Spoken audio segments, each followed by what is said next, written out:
Salut tout le monde, on se retrouve aujourd'hui dans une nouvelle vidéo. Je vous avais posé une question sur Insta, quelle vidéo vous ferait plaisir, ça vous ferait plaisir une vidéo où je vous raconte un peu l'histoire de mon passé, ce qui m'est arrivé, etc. Vous avez tous, la plupart vous avez voté oui, que vous voulez savoir, etc. Pourquoi j'étais devenue comme ça, pourquoi je suis comme ça aujourd'hui, pourquoi je suis peut-être méchante pour certaines personnes, pourquoi je suis grosse aujourd'hui, pourquoi je suis sur la réserve. Donc je vais tout vous expliquer sur cette vidéo. Donc voilà, je vais pas parler plus longtemps parce que j'aimerais pas que la vidéo soit trop longue. Donc je vais vous laisser avec la suite et je vous retrouve juste après. Donc me revoilà. Donc vous inquiétez pas si je regarde là-bas, c'est juste que j'ai un carnet avec tout ce que, en gros tout ce que je dois vous dire. Donc voilà. Donc déjà on va commencer par le jour de ma naissance. Je suis née le 17 novembre 2004 à Millau en Aveyron. Tout s'est très bien passé, je vivais une très belle enfance, en tout cas de ma famille, tout le monde m'aimait. Voilà, tout s'est bien passé, même moi j'ai pas eu de problème de santé à ma naissance. Juste j'avais un petit abcès sur les fesses quand j'étais bébé, du coup on a dû m'opérer pour me l'enlever, mais rien de grave, c'est très bien passé et voilà, j'ai rien eu de grave, voilà quoi, une petite opération comme ça. Et voilà, donc tout s'est très bien passé jusqu'à mes 18 mois où mes parents ont décidé de se séparer. Donc à 18 mois, j'avais pratiquement presque 2 ans, j'avais 1 an et demi. Donc je me rendais pas compte de ce qui se passait. Je me rappelle un peu de la scène parce qu'on me l'a raconté. Et c'est vrai que quand on me l'a raconté, je m'en rappelle maintenant. Donc voilà. Après qu'ils se soient séparés, c'est vrai que j'ai grandi avec les grands-parents de mon père, donc ma grand-mère et mon grand-père. Donc pour moi, je les considère comme ma mère et mon père, parce que ils m'ont élevée quand mes parents ils ont le temps qu'ils cherchent un nouvel appartement, qu'ils ont un nouveau travail ou des choses comme ça. Du coup, c'est vrai que j'ai été très proche d'eux quand j'étais petite, et même mes grands-parents peuvent vous le dire, ils me considèrent comme leur fille. Donc voilà. Et en fait, quand j'ai grandi, je suis allée à la maternelle. Voilà, tout s'est très bien passé, ma maternelle s'est très bien passée. Et c'est en rentrant au CP que mon enfance a commencé à se compliquer. Je suis rentrée au CP et pendant les vacances, je dirais mi-CP, les vacances de avril, je pense, mars-avril, un truc comme ça, et je suis allée dormir chez la grand-mère du côté de ma mère, parce que ma mère, elle avait un truc à faire. Du coup, elle m'avait laissé là-bas dormir. Et ce qui s'est passé, c'est que je suis allée voir un film avec, c'est le beau-père de ma mère, du coup c'était mon grand-père. Je le considérais comme mon grand-père, mais voilà. Maintenant plus du tout, vous allez comprendre pourquoi. Je suis allée dormir chez eux et le soir, ils regardaient un film qui m'intéressait, du coup je suis allée voir le film avec lui. Donc j'avais 7 ans, voilà quoi, j'étais déjà plus grande, donc je comprenais un peu plus ce qui se passait, etc. Et ce qui s'est passé, c'est que en regardant le film, il m'a violée. Donc comment vous dire que tout ce qui s'est passé, c'est que j'avais 7 ans, donc je comprenais rien de ce qui s'est passé. Donc j'ai pas pu me défendre, j'ai pas eu l'instinct de me défendre parce que j'étais trop petite, je comprenais pas ce qui se passait. Donc si je pleure, vous inquiétez pas, c'est juste que ça remonte et voilà, mais vous inquiétez pas, tout va bien maintenant, c'est passé, c'est du passé quoi. Donc voilà, ma grand-mère elle a rien entendu parce que elle était dans le salon et la chambre était à l'opposé du salon. Donc du coup elle a rien entendu et en fait le lendemain ma mère est venue me chercher et quand elle est venue me chercher, quand on est rentré chez moi, j'ai décidé de lui dire. Alors comment, vous allez me dire, mais comment t'as pu lui dire ça? T'avais 7 ans, tu l'as senti comment? Comment je lui ai sorti? Je lui ai dit que mon grand-père, il m'avait fait des attouchements, qu'il m'avait touché, machin et tout ça. Parce que je savais pas que c'était du viol, parce que ce que je disais, je lui avais pas tout dit de suite à ma mère, je lui ai dit qu'il m'avait fait des attouchements, mais en gros, il m'a violée. Et maintenant que je suis grande, quand je me suis aperçue que j'ai grandi, je me suis aperçue que c'était plus que des attouchements, ce qu'il m'avait fait. Donc du coup, je l'ai redit à ma mère. Donc voilà, maintenant c'est déclaré comme du viol, ce qu'il m'a fait. Et ma mère au départ, elle se disait mais je sais pas si je dois la croire.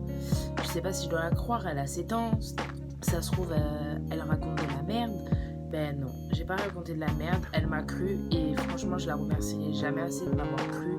Parce que si elle n'avait pas cru, j'aurais vécu avec ça. Et franchement, je serais plus là, je pense, au jour d'aujourd'hui. Parce que vous allez voir ce qui s'est passé de plus en plus. Ça a mené à ça. Et bref, du coup, elle s'est mis toute ma famille à dos à cause de ça et tout ça parce que tout le monde ne la croyait pas. Non, c'est pas possible. Elle raconte de la merde. Ta fille, de toute façon, elle est nulle. Elle raconte de la merde. Je me suis fait critiquer pendant des années par ma famille. Et quand on est allé porter plainte de suite, etc. Donc quand la plainte s'est faite, lui, il a avoué que c'était vrai. Du coup, là, ma famille, au bout de 4-5 mois, ils ont commencé à croire ma mère et à s'excuser. Ma mère a de suite accepté les excuses, voilà, parce que elle voulait pas être en guerre avec la famille, c'était pas le but. Et voilà quoi. En plus de ça, ma tante, ça lui est arrivé aussi. Et qu'elle s'en est voulu aussi de pas l'avoir dit parce que si elle avait dit, ça ne serait pas arrivé à moi. Sauf que tout peut arriver dans la vie. Si ça m'est arrivé à moi, ça aurait pu arriver à n'importe qui d'autre.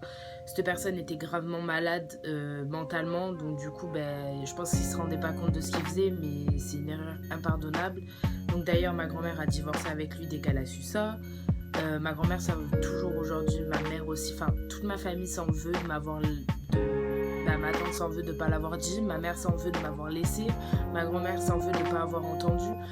Et ça fait un cercle vicieux comme ça dans la famille. Et du coup, c'est vrai que sur ça, il y a beaucoup de tension dans la famille. Et quand on a porté plainte, c'est vrai que le procès a été long. Ça s'est fait pendant des années.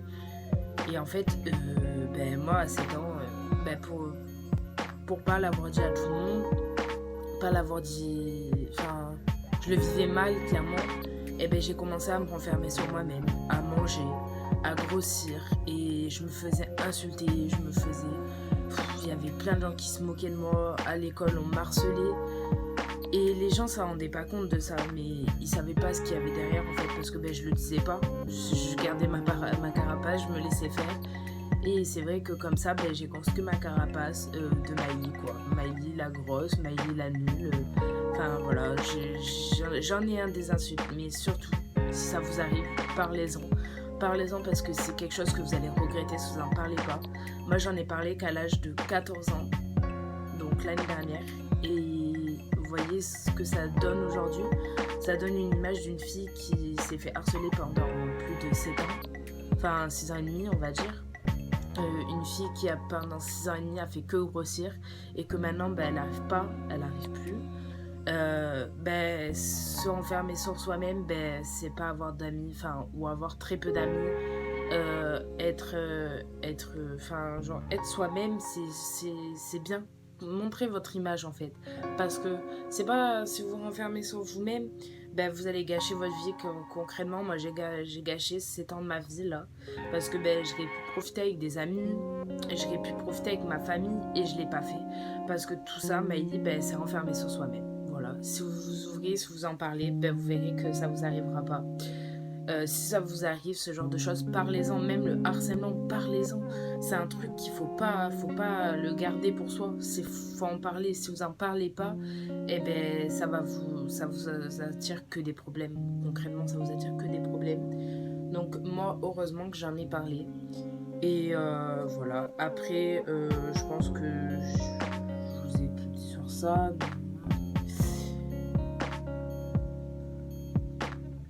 Et j'ai accumulé les insultes, bien évidemment, pendant 7 ans à l'école primaire, au début du collège. Tout le monde me voyait, m'a dit putain, mais t'es un garçon manqué, m'a dit t'es grosse, m'a dit c'est une pute. Mais j'en ai eu des insultes, mais vous savez, j'ai appris que ça passe ici et ça ressort par là. J'apprenais à pas écouter les gens, j'apprenais à m'en foutre concrètement. Les critiques, on s'en fout. Parce qu'au final, on est tous pareils. On a tous un caractère, on a tous une personnalité, on a tous quelque chose on est pareil, on est tous des humains. Au bout d'un moment, il faut arrêter de se critiquer. Il y en a un qui est handicapé, il est handicapé, aidez-le. Il y en a une qui est grosse, eh ben elle est grosse. Il y en a une qui est anorexique, eh ben aidez-la. Enfin, je sais pas, au bout d'un moment, on est dans un monde où les gens font que critiquer. Donc maintenant, ceux qui se font critiquer, faut apprendre à passer au-dessus, faut apprendre que ben ça rentre et ça sort. On s'en fout, on est tous pareils dans tous les cas. C'est pas parce que les gens se le montrent pas que ben on est tous différents. Non, on est tous pareils, on est des humains. Donc moi c'est vrai que pendant ces 7 ans, tous les soirs je pleurais. Ma mère elle s'en rendait pas compte parce que je pleurais tous les soirs dans ma chambre. Enfin, des choses comme ça. Et c'est vrai que le jour de mes 14 ans, j'ai commencé à me mutiler, à faire des tentatives de suicide, à prendre des médicaments, à pas me droguer mais à fumer.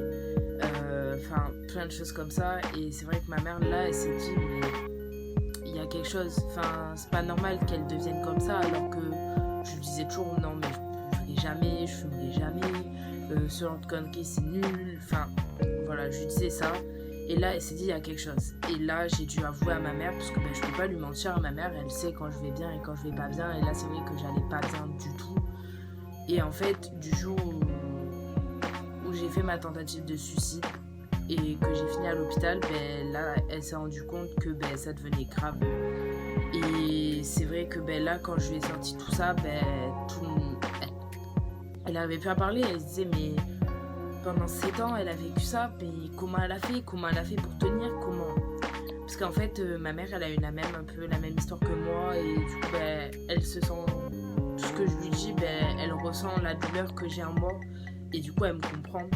Donc voilà, moi je peux vous dire ça parce que c'est ce qui m'est arrivé. J'ai pas vécu des choses très faciles quand j'ai perdu mon grand-père à l'année 2019. Mon grand-père que je considérais comme mon père du côté de mon... Enfin, le grand-père du côté de mon père que je considérais comme mon père. Donc ça a été très dur aussi. Et c'est vrai que tout le monde comprend pas que c'est dur pour moi que mon grand-père soit mort parce que je pense qu'ils comprennent pas que c'était comme mon père pour moi. Et que voilà c'est dur, après c'est dur pour tout le monde a un deuil différent à faire mais moi c'est vrai que c'était très très dur. Donc voilà, c'était pendant une période qui allait pas du tout, je me faisais insulter de pute, de tout ce que vous voulez, enfin de tous les noms, je me faisais insulter, je grossissais, c'était pas une bonne période pour moi. Donc c'est vrai que ça a été une période très compliquée, du coup j'ai fait une tentative de suicide, voilà, je le cache pas, je l'assume totalement. C'est pour ça que sur les réseaux j'ai pas été très active non plus. Et c'est vrai que voilà, c'est comme ça que la vie elle m'a menée à dire toi à ma mère. Et voilà. Donc je pense que je vous ai tout dit, maintenant je vais vous donner des conseils. Si ça vous arrive, parlez-en. Ne gardez pas ça pour vous. Concrètement, si vous gardez ça pour vous, vous allez vous créer une carapace comme moi j'ai créé et vous allez vous sentir mal. Et si vous en parlez, il y a les gens qui vont pouvoir vous aider, qui vont pouvoir vous conseiller, qui vont pouvoir vous aider totalement à arrêter tout ça parce que tout ce qui vous arrive, c'est pas une vie, c'est de la méchanceté. C'est de la méchanceté gratuite, on appelle ça. Et les gens s'en rendent pas compte. Et c'est vrai que quand on dit ça, les gens ils vont pas nous croire ou ils vont se dire oh elle fait ça pour avoir des vues, pour avoir des likes, pour se faire chouchouter, pour avoir des commentaires gentils. Non, je fais pas ça pour ça. Moi concrètement je m'en fous. Je fais ça pour rendre heureux les gens et pour que les gens soient pas mal dans leur peau, pour que les gens ils puissent vivre une vie correcte et une vie correcte concrètement, qu'ils n'aient pas d'insultes parce que concrètement ça sert à rien. Voilà, moi sachez que je fais cette vidéo pour vous donner des conseils aux gens et pour vous raconter pourquoi maintenant je suis comme ça, grosse, peut-être méchante. J'ai un caractère très très fort parce que je me suis renfermée sur moi-même, j'ai créé ma carapace et c'est vrai que j'ai fait ma vie toute seule. Même ma mère peut vous le dire, j'ai grandi toute seule, j'ai pas eu besoin de ma mère pour faire des choses, je l'ai fait toute seule. Concrètement, je suis prête à ouvrir ma vie, là, je suis prête à avoir ma maison, tout ça, parce que j'ai grandi toute seule et je suis assez mature pour ça. Donc voilà, et j'espère que cette vidéo vous donnera beaucoup de conseils à ceux à qui ça peut arriver ou à qui ça arrive. Et voilà, moi en tout cas je vous ai tout dit, tout raconté et j'espère que cette vidéo vous aura plu, qu'elle sera pas trop longue parce que je suis désolée de parler aussi long, mais voilà. Donc voilà, moi je vais vous laisser, n'hésitez pas à lâcher un commentaire, à liker et à partager la vidéo pour que tout le monde puisse voir cette vidéo, pour que tout le monde puisse avoir ses conseils. Tous les conseils que je vous ai donnés durant la vidéo, c'est des psychologues qui me l'ont conseillé, c'est des médecins qui me l'ont conseillé. Donc voilà, je vous le dis parce que vous allez dire oui, mais ça c'est que tes conseils à toi. Non, c'est pas moi qui les ai conseillés, c'est mes médecins qui m'ont conseillé ça et tout ça. Donc bref, moi je vais vous laisser sur ça parce que la vidéo dure déjà 15 minutes, donc c'est assez long. Je vous fais d'énormes bisous, n'hésitez pas à commenter, surtout à partager cette vidéo, à liker et à abonnez-vous. Et je vous mets mes réseaux en barre d'infos, surtout Instagram, je suis super active et je vous mets tous les autres réseaux, bon voilà, vous pouvez me suivre. Et je suis vraiment active sur les réseaux, surtout sur Instagram. Voilà, gros bisous. Je voulais juste finir la vidéo comme ça, en mode vite fait, pour remercier mes parents, pour m'avoir écouté, pour m'avoir aidé. Et voilà, sachez que vos parents, ils vous aiment et qu'ils sont toujours là pour vous. Donc parlez-en, parlez avec vos parents. Soyez proche de votre famille, parce que votre famille, c'est la chose la plus importante au monde. Et moi, je remercierai jamais assez mes parents et ma famille d'être là pour moi et de m'aider tous les jours dans toutes mes difficultés qui m'est arrivées.